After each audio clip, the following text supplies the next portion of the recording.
আজকাল লোকে রাজনীতি করে পয়সা বানানো।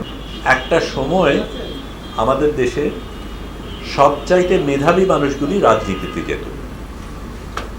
এখন কি হয়? এখন সবচাইতে অকর্মণ্য অযোগ্য ব্যক্তিগুলি রাজনীতি চায়। আশা করি এটা ভিন্ন হবে, সেই কারণেই আমি এখানে এসেছি। কিন্তু বাস্তবে সেটাই হয়ে গেছে ধারা। আমি যার সাথে ঘর করি, রেহনুমা, তার চাচা ছিলেন খাজা আহমেদ সাহেব, মুক্তিযোদ্ধা ছিলেন, ফেনীতে রাজনীতি করতেন, ওখানে অনেক সম্মান ছিল। ওই ভাই রাজনীতি করে বলে আর সকল ভাই তাদের সম্পত্তি, পৈতৃক সম্পত্তি ওই ভাইকে দিয়ে দিয়েছে। কারণ তারা আমরা প্রতিষ্ঠিত, আমাদের বাবা মা শিক্ষা দীক্ষা দিয়েছে, আমার তো টাকার অত প্রয়োজন নাই, ওই ভাই তো রাজনীতি করে, দেশের জন্য কাজ করে, তার টাকা লাগবে। সব ভাই যত সম্পত্তি সেই ভাইকে দিয়ে দিয়েছে, কারণ সে তো দেশের জন্য কাজ করে।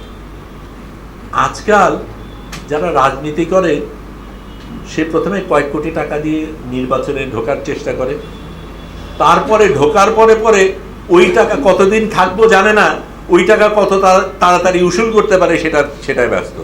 জনগণ হিসাবের মধ্যেই নাই, জনগণকে সেবা করা তার কোনো উদ্দেশ্যই নাই। আজকাল লোকে রাজনীতি করে পয়সা বানানোর জন্য। সেখানেও বলছি, এরকম একটা পার্টি এখন আছে, ভিন্নভাবে ভাবছে, সেটা প্রয়োজন এবং এই ধারাটা পরিবর্তন করার প্রয়োজন। সেই জন্যই আমরা যারা এখানে আছি, আপনাদের পাশে আছি, আপনাদের কথা শুনতে এসছি। কিন্তু এর সাথে আমি এটাও বলতে চাই, আপনাদেরও একটা দায়িত্ব রয়েছে।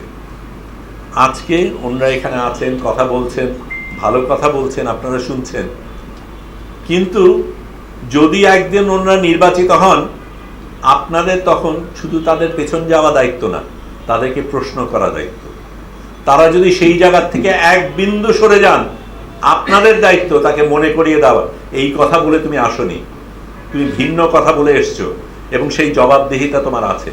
আপনাদের প্রত্যেকের দায়িত্ব আছে এই সরকারের, পরবর্তী সরকারের, যে কোনো সরকারের কে প্রশ্ন করা, জবাবদিহিতা করা।